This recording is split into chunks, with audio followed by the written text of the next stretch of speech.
কার্যক্রম এই পর্যন্ত গ্রহণ করেছেন। তা হলো আন্তঃবোর্ড সভা অনুষ্ঠিত হয়েছে। কেন্দ্রের ভারপ্রাপ্ত কর্মকর্তাদের নিয়ে স্ব বোর্ড চেয়ারম্যানগণ সভা করেছেন। সামাজিক যোগাযোগ মাধ্যম পর্যবেক্ষণে বোর্ড কর্তৃক মনিটরিং কমিটি গঠন করা হয়েছে। ভেন্যু কেন্দ্রের জন্য প্রশ্নপত্রের আলাদা প্যাকেট ও ট্রাঙ্ক তৈরি করা হয়েছে, যা ট্রেজারি থেকে কেন্দ্রের ন্যায় সরাসরি ভেন্যুতে পাঠানো হবে। বিজি প্রেসে প্রশ্নপত্রের প্যাকেটে গতানুগতিক কাগজের খামের পরিবর্তে অধিকতর নিরাপত্তা বিশিষ্ট অ্যালুমিনিয়াম ফয়েল খাম ব্যবহার করা হয়েছে, যেমনটি আমরা এবারের এসএসসি পরীক্ষার সময়ও করেছি। নিয়মিত ও অনিয়মিত পরীক্ষার্থীদের ভিন্ন ভিন্ন ডিজিটের রোল নম্বর প্রদান করা হয়েছে। আমাদের যদি আমরা সংখ্যার দিকে দেখি যে কোন পরীক্ষায় কত সংখ্যক পরীক্ষার্থী আছে, তাতে এইচএসসির ছাত্র আছে 5,73,812, ছাত্রী 5,64,935, মোট হচ্ছে 11,38,747। আর এখানে মোট শিক্ষা প্রতিষ্ঠানের সংখ্যা 4,506, আর মোট কেন্দ্রের সংখ্যা 1,461। আলিম পরীক্ষার জন্য ছাত্র আছে 49,138, ছাত্রী আছে 39,313, মোট হচ্ছে 88,451, মোট কেন্দ্রের সংখ্যা 449, মোট শিক্ষা প্রতিষ্ঠান 2,702। এইচএসসি বিএম এটিতে ছাত্র আছে 41,504, ছাত্রী 82,760, মোট 1,24,264, মোট কেন্দ্র 652, মোট শিক্ষা প্রতিষ্ঠান 1,855। আর জিআইবিএস যেটি ডিপ্লোমা ইন বিজনেস স্টাডিজ, যেটি এই বছরই শেষ পরীক্ষাটি হচ্ছে, তাতে ছাত্র 42, ছাত্রী 1, মোট 43 জন পরীক্ষা দেবে, মোট কেন্দ্র 17, মোট শিক্ষা প্রতিষ্ঠান 18। আমাদের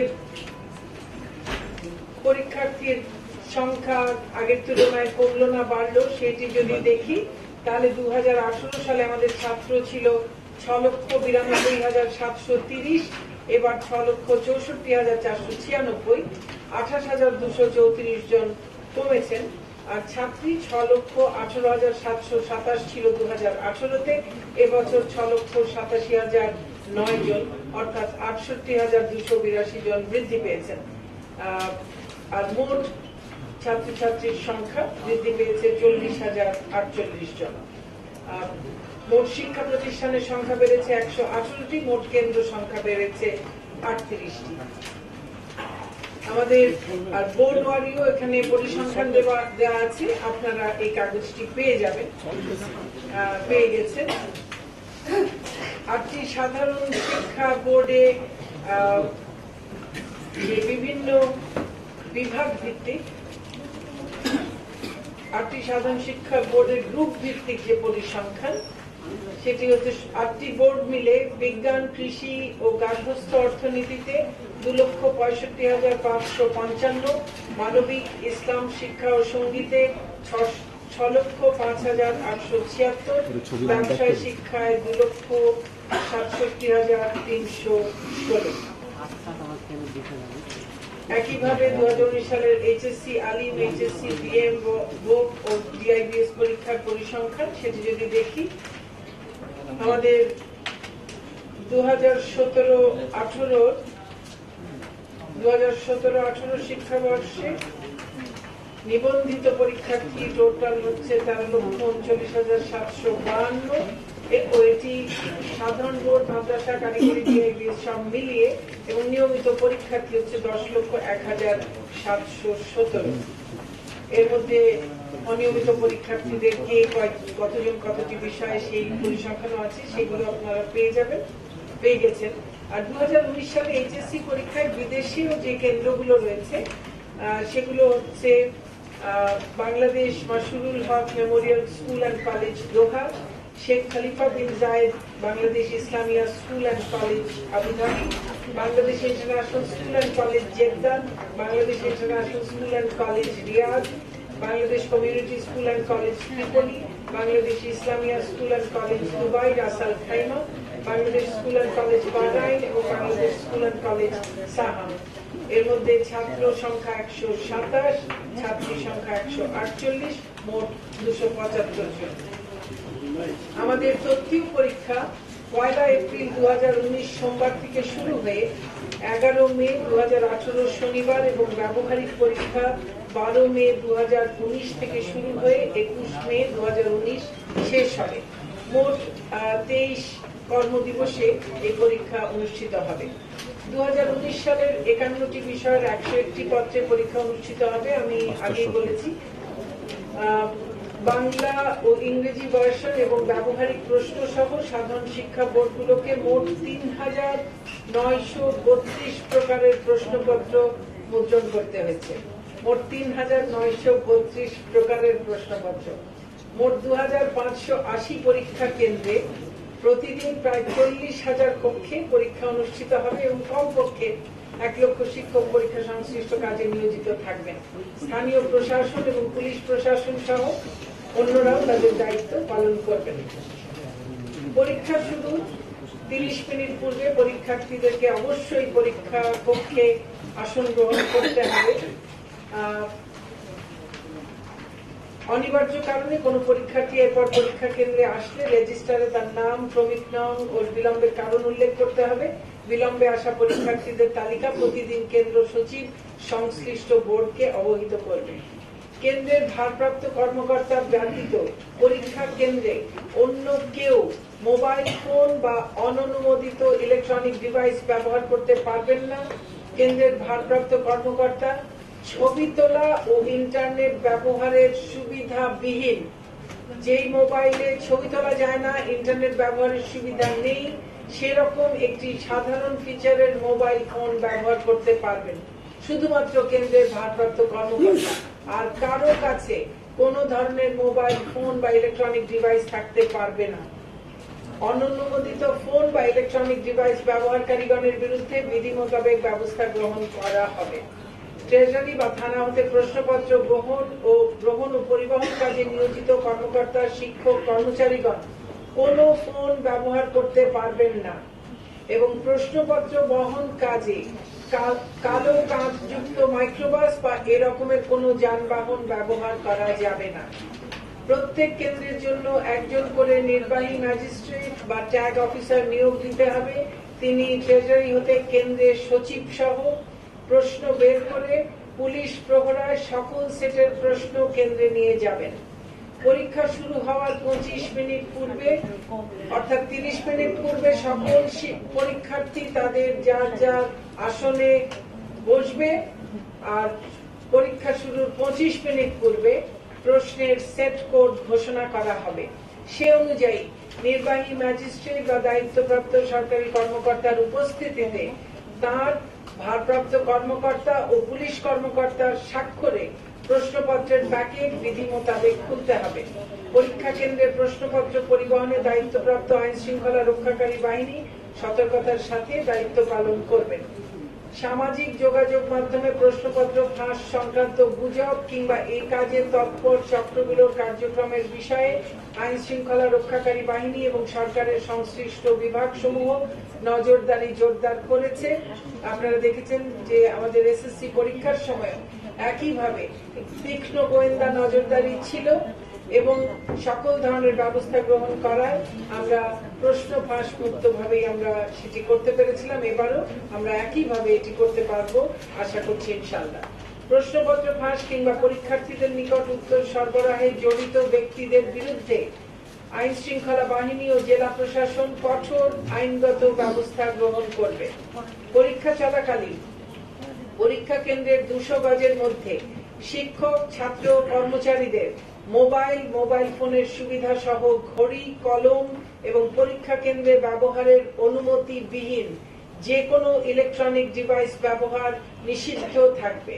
নির্দেশ অমান্যকারীদের বিরুদ্ধে তাৎক্ষণিক ব্যবস্থা গ্রহণ করতে হবে। প্রশ্নপত্র ট্রেজারি থেকে গ্রহণ, কেন্দ্রে প্রেরণ ও পরীক্ষা কক্ষে বিতরণ সংক্রান্ত সকল কার্যক্রম পরীক্ষা সংক্রান্ত কার্যাবলী ম্যানুয়ালে অন্তর্ভুক্ত করতে হবে এবং প্রশ্নপত্র গ্রহণের সময় সংশ্লিষ্ট কর্মকর্তা এ ম্যানুয়াল অবশ্যই সাথে রাখবেন। এই ম্যানুয়ালটি আছে এবং এই ম্যানুয়াল অবশ্যই যেন সঙ্গে রাখা হয় এবং ম্যানুয়াল অনুযায়ী প্রতিটি কাজ সঠিকভাবে প্রতিপালিত হয়েছে কিনা তা নিশ্চিত করবেন।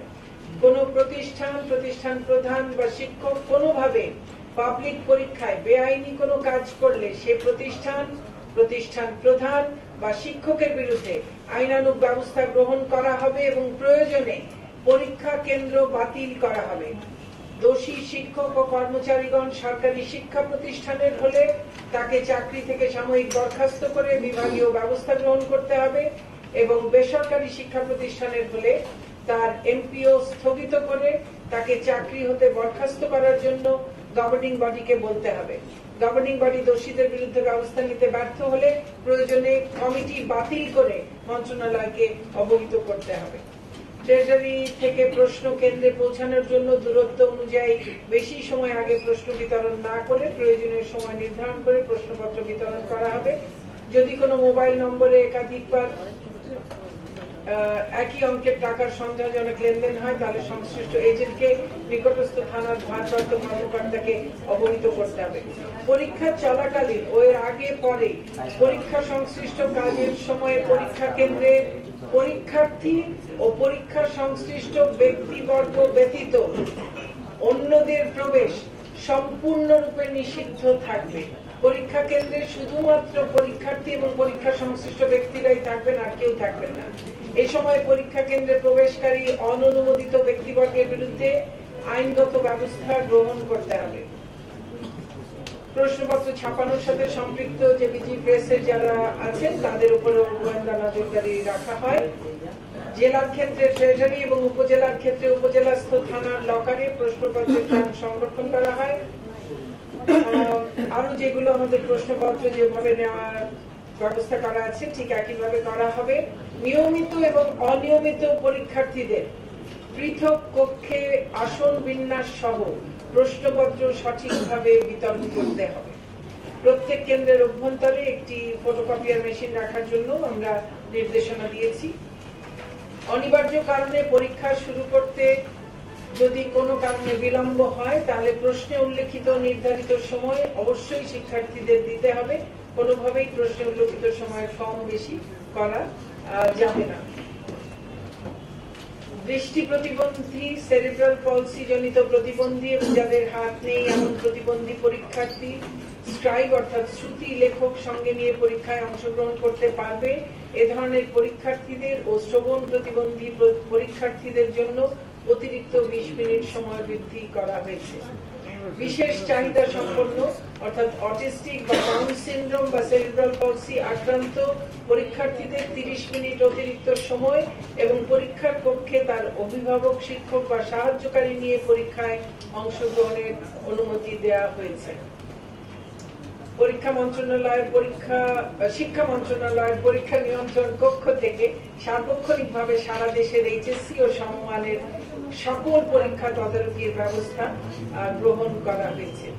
আমরা দৃঢ়ভাবে বিশ্বাস করি যে এইচএসসি, আলিম, এইচএসসি, বিএম ভোকেশনাল ও ডিআইবিএস পরীক্ষা 2019 শান্তিপূর্ণ উৎসবমুখর পরিবেশে অনুষ্ঠিত হবে এবং ছাত্র, শিক্ষক, অভিভাবক সহ সকলের জন্যই গৃহীত ব্যবস্থা অত্যন্ত সন্তোষজনক হবে। একই সঙ্গে আমরা আসন্ন এইচএসসি ও সমমান পরীক্ষা 2019 সুষ্ঠু, সুন্দর ও নকলমুক্ত পরিবেশে অনুষ্ঠানের লক্ষ্যে আগামী 1 এপ্রিল থেকে 6 মে পর্যন্ত সকল কোচিং সেন্টার বন্ধ রাখার সিদ্ধান্ত নিয়েছি। সম্পূর্ণ নকলমুক্ত ও সুশৃঙ্খল পরিবেশে এবারের এইচএসসি, আলিম, এইচএসসি, বিএম ভোকেশনাল ও ডিআইবিএস পরীক্ষা সফলভাবে অনুষ্ঠানে আপনাদের সকলের সহযোগিতা আমরা কামনা করছি। আপনাদের সকলকে ধন্যবাদ। আমাদের কোচিং সেন্টার কবে থেকে বন্ধ, একবার টাইম দেই? 1 এপ্রিল থেকে 6 মে। কি ধরনের কোচিং, স্কুলের কোচিং কি বন্ধ থাকবে? দেখুন, এই কোচিং বিষয়টি এর মধ্যে তো আসলে নানান রকম কোচিং আছে। আইডিয়ালি কি হবার কথা যে শুধুমাত্র যে পরীক্ষা হচ্ছে সে পরীক্ষার কোচিং বন্ধ থাকলেই চলতো, কিন্তু যেহেতু আমাদের এখানে এই কোচিং একই জায়গায় হয়তো ভিন্ন ভিন্ন রকমের কোচিং হয়, সেটি যেমন আছে তারপরও আমরা দেখেছি যখন নিষেধ করা হয় তারপরও কিছু অসাধু ব্যক্তি আছেন, তারা নানানভাবে এই নিষেধাজ্ঞাকে এড়িয়ে নানানভাবে তারা অসাধু উপায় অবলম্বন করেন এবং নানানভাবে কোচিং সেন্টার খোলা রাখার বিভিন্ন চেষ্টা চালিয়ে যান। সে কারণে আমরা বাধ্য হয়ে সকল ধরনের কোচিং সেন্টারই বন্ধ রাখছি 1 এপ্রিল থেকে 6 মে পর্যন্ত। আমরা এই ব্যাপারেও আমরা সচেতন যে এক্ষেত্রে হয়তো যারা ভিন্ন পরীক্ষার্থী আছেন বা ভিন্ন যারা শিক্ষার্থী আছেন, যারা এই এইচএসসি পর্যায়ের নন, তাদের হয়তো সাময়িক অসুবিধা হবে। আমরা সে ব্যাপারে সম্পূর্ণ সচেতন, কিন্তু আপাতত এই বছর অন্তত আমরা ভিন্নতর কোনো আরো ভালো ব্যবস্থা গ্রহণ করতে পারছি না বলেই বাধ্য হয়ে আমরা এই 1 তারিখ থেকে 6 তারিখ সকল ধরনের কোচিং সেন্টার আমরা বন্ধ রাখার সিদ্ধান্ত নিয়েছি। আমরা আশা করছি যে আমরা হয়তো এই কোচিং এর বিষয়টিতে সকলের সহযোগিতায় আরো চিন্তা ভাবনা করে আমরা আগামীতে আরো ভালো হয়তো ব্যবস্থা নিতে পারবো, যাতে কোনো একটি পরীক্ষার সময় অন্যান্যরা যাতে ক্ষতিগ্রস্ত না হয়। মাননীয় শিক্ষামন্ত্রী, আমার একটা প্রশ্ন ছিল। আমি পিন্টু ইন্ডিপেন্ডেন্ট টিভিতে কাজ করি। সেটা হচ্ছে, গত এসএসসি পরীক্ষা আমরা দেখেছি যে অনিয়মিত শিক্ষার্থীদের জন্য যে বরাদ্দকৃত প্রশ্ন ছিল, সেই প্রশ্নে নিয়মিত শিক্ষার্থীদের অনেক জায়গায় পরীক্ষা নেওয়া হয়েছে ভুলে। এবার এই ভুল শোধরানোর জন্য আপনাদের কি ধরনের ব্যবস্থা নিচ্ছেন? জি, আমি ইতিমধ্যেই বলেছি যে নিয়মিত এবং অনিয়মিতদের যে প্রশ্ন, সেই প্রশ্নের নম্বরও ভিন্ন করা হয়েছে, একেবারে ডিজিট ভিন্ন করে দেওয়া হয়েছে। আর নির্দেশনা দেওয়া হয়েছে নিয়মিত এবং অনিয়মিত পরীক্ষার্থীদেরকে ভিন্ন কক্ষে বসাবার জন্য, আলাদা বসাবার জন্য, এবং তাদের রোল নাম্বারও আলাদা।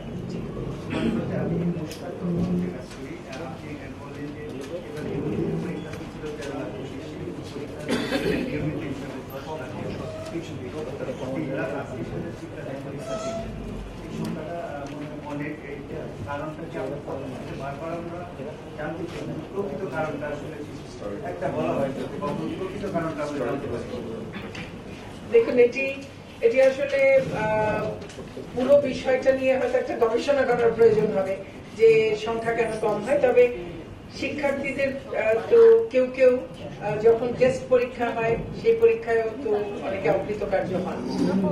তো সেই পরীক্ষায় যখন অকৃতকার্য হন, তখন কিন্তু তাকে পরীক্ষার জন্য সেন্ট আপ করা হয় না। তো সেক্ষেত্রে তখন পরীক্ষার্থীর সংখ্যা নিবন্ধিত পরীক্ষার্থীর চেয়ে হয়তো কম হয়ে যায়।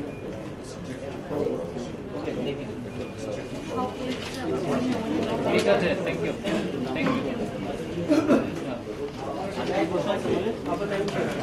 আর কোনো প্রশ্ন না থাকলে আপনাদেরকে অনেক ধন্যবাদ।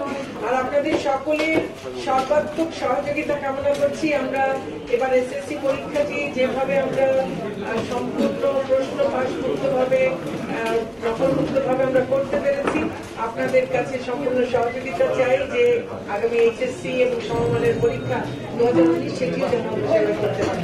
অনেক ধন্যবাদ।